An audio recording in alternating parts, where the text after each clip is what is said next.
Travel by bus is now an established convenience in practically every populated center of the world.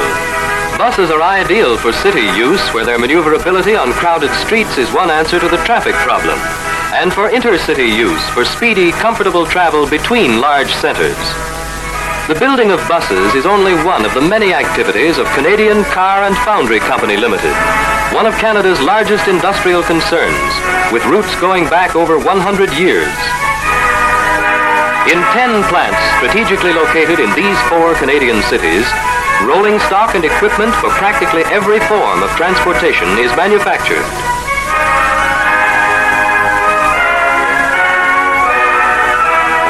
Five of these plants are situated in Montreal.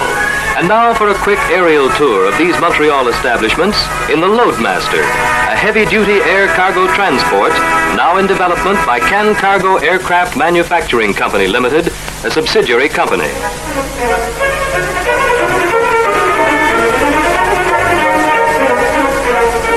In this modern plant, the company's aircraft division produces the Norseman, a single-engine utility aircraft, and in addition, does reconditioning and conversion work. The subsidiary company has in process the Loadmaster, a twin-engine all-metal concept of an air freighter, incorporating special features of design which contribute to larger payloads. On our tour, we see a little of Montreal, Canada's largest city, and one of the world's largest inland ports. The Long Point Steel Foundry, one of the most modern in Canada, where castings weighing from 50 or more tons down to just a few ounces are produced for company products and for other industries. For machining and tool work, the company has its Point St. Charles plant, one of the largest and most modern machine shops in Canada.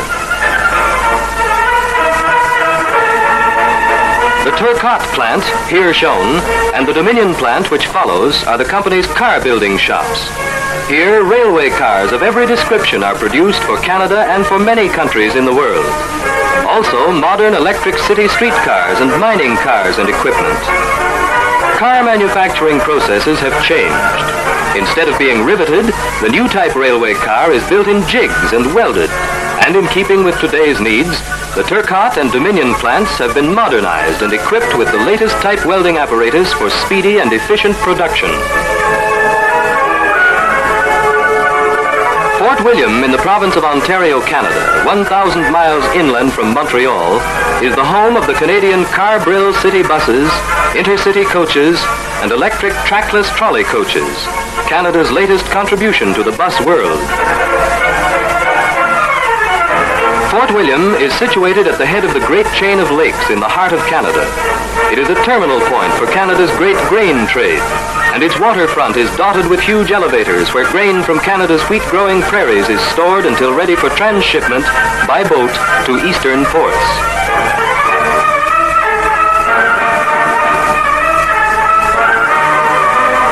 Fort William is also a junction point for Canada's 2 great transcontinental railways, the Canadian National and the Canadian Pacific. As mentioned, it is also the home of the bus plant of Canadian Car and Foundry Company Limited. In this modern plant during the war were produced Hurricane fighter planes which fought in the Battle of Britain, and Curtiss dive bombers which helped in the war against Japan. It is one of 10 plants operated by the company, which during the war gave employment to over 30,000 workers. When this picture was taken, work was in progress on an order of intercity coaches for use in South Africa, and the doors of the plant opened to receive a group from South Africa interested in seeing the manufacturing establishment where the coaches for their country were being produced. Heading the group was the Honorable Dr. P.R. Viljoen, High Commissioner for the Union of South Africa in Canada.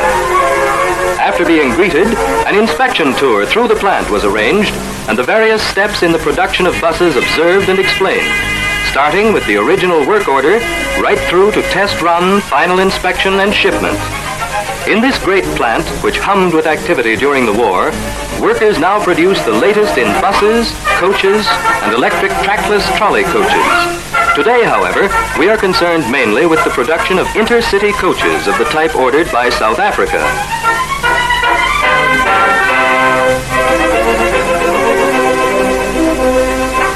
Here is one on the road, but before this intercity coach and hundreds like it ever went into service, it had its beginning in the minds of skilled engineers. These men, specialists in the designing of passenger vehicles, first reduced their ideas to paper. Stacks and stacks of drawings are made, covering every one of the thousands of parts needed. From these drawings come a mountainous pile of blueprints. Special tools have to be made, and drawings are required for these also to guide the tool makers in the modern tool shop. Here are the designer's sketches of the city bus, the intercity coach, the model ordered by South Africa, and the electric trackless trolley coach. After approval, part lists are made. The materials are ordered. The 9 other plants of Canadian Car and Foundry make their contributions. Springs and tanks from Turcotte, steel castings from Long Point, machined parts from Point St. Charles, malleable castings from Brantford. Approximately 100 other Canadian companies, each a specialist in its field, supply materials and parts. These Canadian buses are 75% the product of Canadian enterprise, reflecting the skills of Canadian men and women trained in the production of fine quality products. As the materials and parts arrive, they are rigidly inspected, and anything not up to specification is rejected.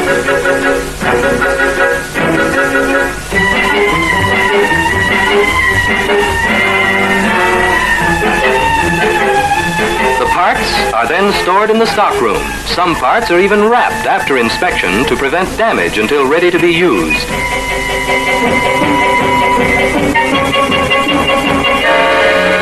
Here we see piles of gleaming aluminum sheeting for the body sections. Aluminum is used because it not only has the desired strength, but also the added advantage of lightness in weight.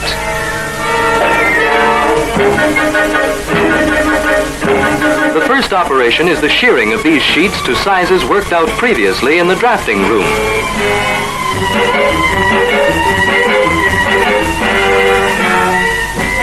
Here is a drop hammer at work, where tremendous pressure is exerted to form some of the body sections.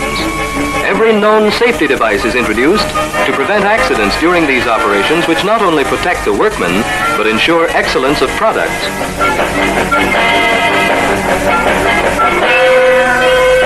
Punch presses are used to trim corners, punch holes, and apertures.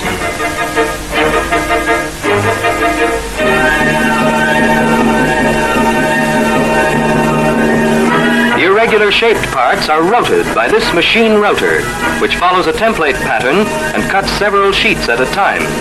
This operation is one which has been adapted from standard aircraft production.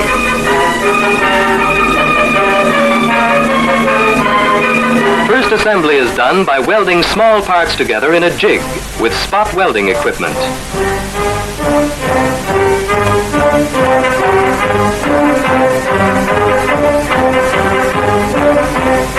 After that, the metal gets a bath in a detergent solution.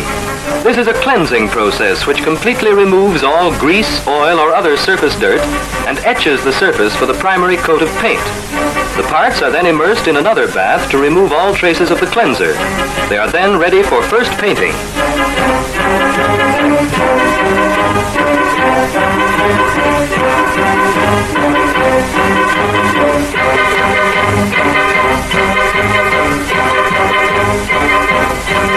This coat, the priming coat, is applied in modern paint booths. Here the paint, like an incredibly fine mist, is sprayed on. The booths are air-conditioned, water-washed, and fumes are carried away by draft ventilation. In another part of the plant, something entirely different is going on. Looks a little like a tailor shop, but it's the upholstery room, where they are cutting the fabric for the seat cushions and backs. Then, at a battery of sewing machines, expert girls piece together the fabrics, shaping the cushions and seat backs with the sureness of long experience. Soft sponge rubber cushioning makes a wonderfully comfortable seat, and here the final upholstery is done. The upholstering material, a product of Canadian textile mills, is fitted over the cushion, and the back upholstery is finished and tacked onto the hardwood frame. Meanwhile, side body panels are riveted together in a jig. Broadly speaking, bodies are made in 3 main sections: the center, the front vestibule, and the rear vestibule. The right side frame is now lowered to the under frame and fitted in place. Then the left side is lowered and fitted likewise, completing the center section assembly. The front vestibule assembly is then placed in position. The overlapping joints are filled with a plastic cement. Using the jig method of construction with careful inspection at every stage, these huge sub-assemblies are so finely made as to be completely interchangeable, a feature which makes for economical maintenance. Here is the completed rear vestibule, the last of the main body section assemblies. The completed body is then moved by overhead cranes to an inspection point, traveling down the long production bay. There are 3 such bays in the plant. Immediately after the body components have been spliced together, they're given their first water test. Water is sprayed on the roof under pressure more severe than the worst rainstorm.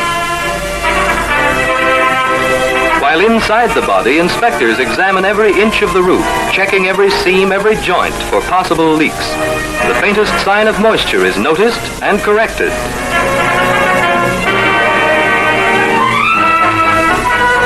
Spun glass insulating material is used for the roof.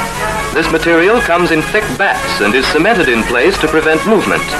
In addition to its excellent insulating qualities, it is absolutely fireproof. The entire ceiling and side panels are insulated with this material.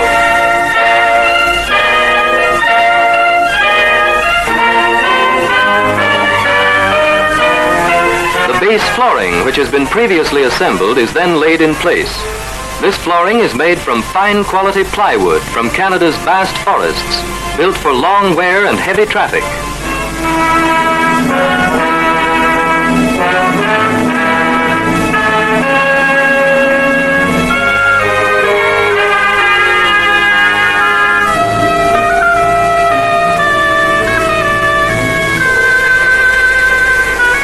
On top of the plywood base flooring goes hard-wearing linoleum, which has first been cut to shape.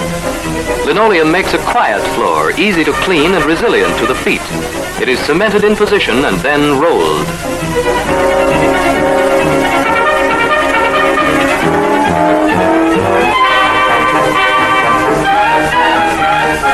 The rear axle assembly is raised into position by a crane. These axles are made as single units and include specially designed springs. The famous Hall-Scott engine is received from its manufacturer, completely assembled and fully tested.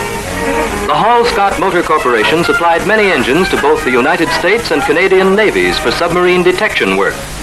The position of the engine underneath the center section makes it easily accessible for service and adjustment. Cranes then carry the entire bus to the paint shop.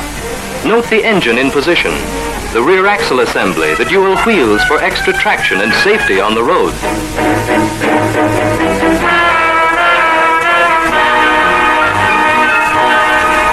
Before painting, the bus is thoroughly cleaned.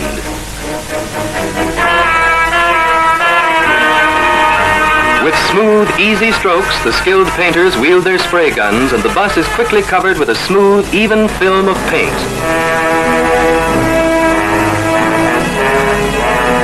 Now comes the final coat. Each purchaser has his own decorative design and color scheme, and any color combination can be provided.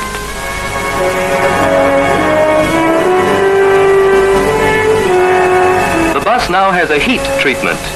Here it is coming out of the baking oven where the finish is baked.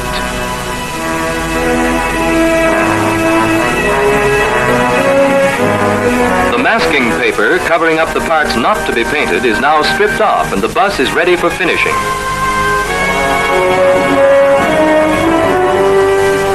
Windows are fitted. Windows are of a special sliding type, operating smooth and efficiently. The glass is shatterproof. The seats previously assembled, as we have seen, are now fitted in place.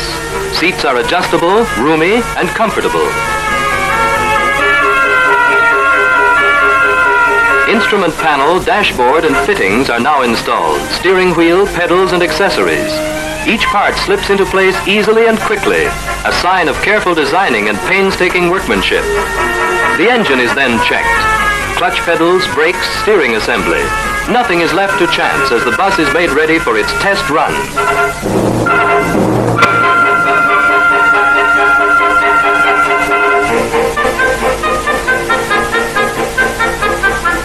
Windows, blinds, bell cord, roof, lights, all receive attention. Bus number 138 is just about ready to move out under its own power.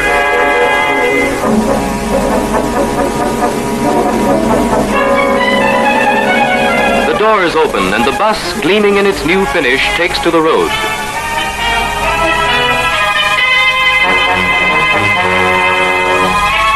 Mile after mile is pushed behind as the test run proceeds. Maneuverability is checked, gas consumption recorded, brake action rigidly tested, motor acceleration and deceleration noted, and riding qualities observed. In the hands of experienced test drivers, each bus is put through its paces and a written report is made on each coach.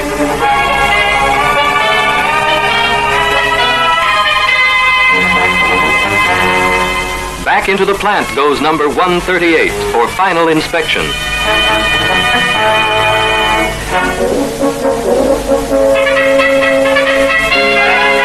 The whole inspection routine is gone through again.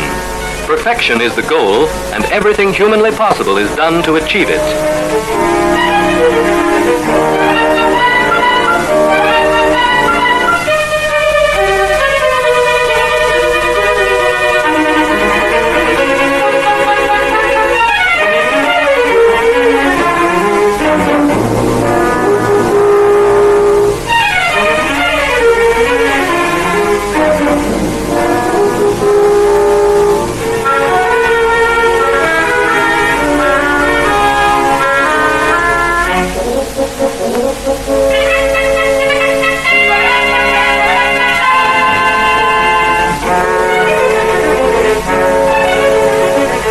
The bus now receives its final water check.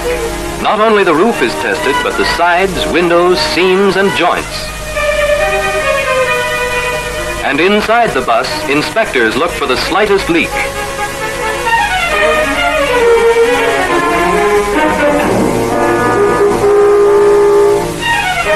Now comes the final cleanup. The sides are polished, windows cleaned, ready for inspection.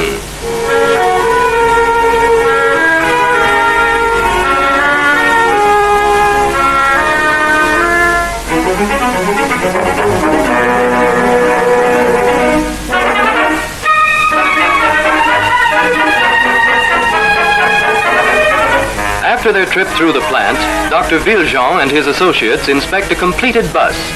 They have seen the construction of a bus from start to finish. The design, materials, the modern jig method of manufacture, the assembly, finishing, and test run. The bus is now ready to receive its final inspection label. With the attaching of this label, the production saga of another coach is completed. When ready for shipping, each bus is completely covered with heavy tarpaulins to protect its gleaming finish while in transit, so that it will arrive at its destination fresh, new, and ready for immediate operation. The method of shipment depends upon final destination. To nearby points, they travel under their own power. To distant points in Canada or overseas, they are loaded on flat cars to journey to the most convenient ocean transshipment point. Buses for overseas are given a special salt water treatment. Here, some of the buses ordered for South Africa are being loaded aboard ship at Montreal. Giant cranes lift the entire bus and lower it into the ship's hold. The last leg of its journey is about to start.